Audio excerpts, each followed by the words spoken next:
जितनी पार्टियां हैं उतने प्रधानमंत्री के उम्मीदवार हैं। सभी पार्टियों का अपना अपना स्वार्थ है। उनकी सोच क्या है, उनका इतिहास क्या है कि सारा धन उनके परिवार में जाना चाहिए। ऐसे लोग क्या कहेंगे, क्या यह संकल्प पूरा प्रधानमंत्री जी आदरणीय नरेंद्र मोदी जी के नेतृत्व में ही संभव है और यह हो भी रहा है। भ्रष्टाचार को बढ़ावा देकर, घोटाले को बढ़ावा देकर और घोटाला कर इतना जो अब धन कमाए हैं, यह कौन नीति की तरफ? बिहार में तो ये घमंडिया गठबंधन का सुपड़ा साफ 40 की 40 सीट एनडीए जीता। जलाने वाले, कभी रामायण को पर अपशब्द कहने वाले, कभी छठ पूजा का विरोध करने वाले, कभी देवी देवताओं को अपमानित शब्द से संबोधित करने वाले और आपत्तिजनक शब्दों से उपयोग करने वाले जनता। नमस्कार, आप देख रहे हैं मगही न्यूज़। मैं हूं सुधेंदु रमन। हमारे साथ केंद्रीय गृह राज्य मंत्री नित्यानंद राय जी है। जिस तरह से बिहार में वन नेशन वन इलेक्शन को लेके लोग तरह तरह की बात कर रहे हैं, विपक्ष चाहे वो तेजस्वी यादव हो, क्या कहेंगे? माननीय रामनाथ कोविंद जी पूर्व राष्ट्रपति महोदय के नेतृत्व में, उनकी अध्यक्षता में एक समिति बनी है कि वन नेशन वन इलेक्शन हो। इसके क्या लाभ है, क्या हानि है, देश के लोगों से बात करेंगे, एक्सपर्ट लोगों से बात करेंगे, फिर विभिन्न पार्टियों से बात होगा, उसके बाद उसका क्या निष्कर्ष आता है, इसका सबको इंतजार करना चाहिए। तेजस्वी यादव तो कह रहे हैं कि वन नेशन वन इकोनॉमी होनी चाहिए। उनका ध्येय क्या है और अभी तक उनकी सोच क्या है, उनका इतिहास क्या है कि सारा धन उनके परिवार में जाना चाहिए। ऐसे लोग क्या कहेंगे, क्या बात करेंगे? लेकिन माननीय प्रधानमंत्री जी के दृष्टिकोण जो है कि 2047 तक प्रति व्यक्ति आय भारत का दुनिया में सबसे ज़्यादा हो और इस लक्ष्य की ओर लगातार भारत बढ़ भी रहा है। रोटी, कपड़ा, मकान, दवाई, कोई बीमार पड़ जाए तो हर परिवार के बच्चों की पढ़ाई समुचित हो जाए, कोई घर पे आ जाए तो भूखा न जाए, उसका सत्कार सके, एक अच्छी ज़िंदगी जी सके, इतना तो इनकम प्रत्येक परिवार का होना ही चाहिए। और प्रधानमंत्री इस संकल्प को पूरा कर रहे हैं और मैं समझता हूँ कि यह संकल्प पूरा प्रधानमंत्री जी आदरणीय नरेंद्र मोदी जी के नेतृत्व में ही संभव है और यह हो भी रहा है।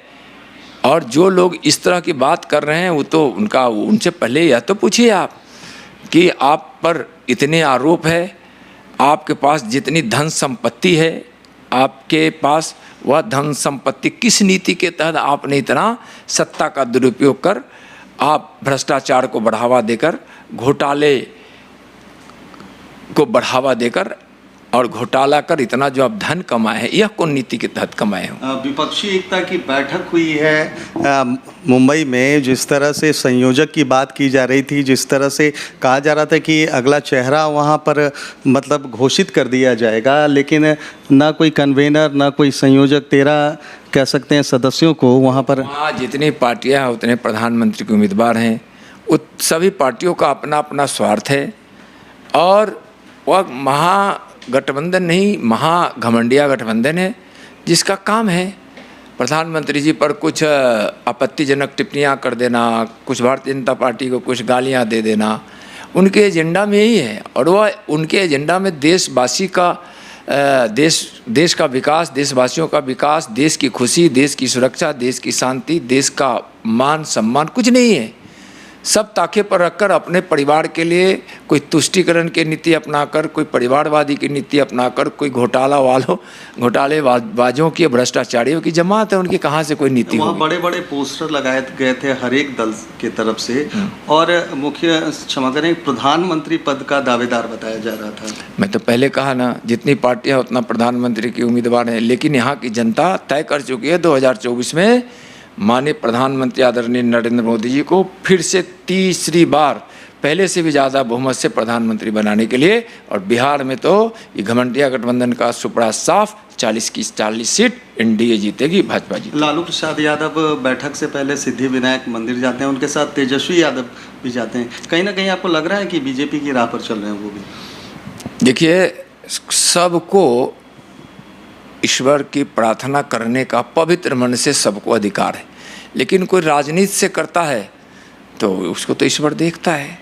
और कभी वही लोग कभी गीता जलाने वाले, कभी रामायण को पर अपशब्द कहने वाले, कभी छठ पूजा का विरोध करने वाले, कभी देवी देवताओं को अपमानित शब्द से संबोधित करने वाले और आपत्तिजनक शब्दों से उपयोग करने वाले जनता देखती है। वह भी देखिए कि उन्होंने हिंदू देवी देवताओं के अपमान के लिए कोई कसर नहीं छोड़ा, क्या क्या नहीं कहे, अब फिर अभी पूजा करने जा रहे हैं।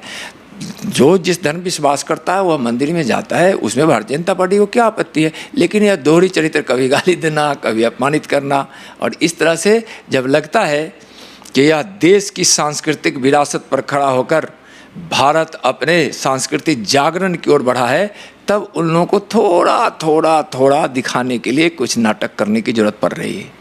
अच्छा सर, राजस्थान में कल एक महिला को निर्वस्त्र करके वहाँ की सड़कों पे घुमाया गया। देखिए, अभी राजस्थान इस मामले में बहुत अव्वल है और बिहार भी राजस्थान से कम नहीं है। आप देखे होंगे कई घटनाएं चाहे बेगूसराय की घटना घटी हो, कभी पटना की घटना घटती है, दुष्कर्म की घटना घटती है। तो इस प्रकार की घटना निश्चित रूप से कहीं भी हो यह आपत्तिजनक है, शर्मनाक है। लेकिन राज्य सरकार के अंदर यह विधि व्यवस्था होती है। राजस्थान सरकार और बिहार सरकार इसमें बिल्कुल फेल्योर है। धन्यवाद।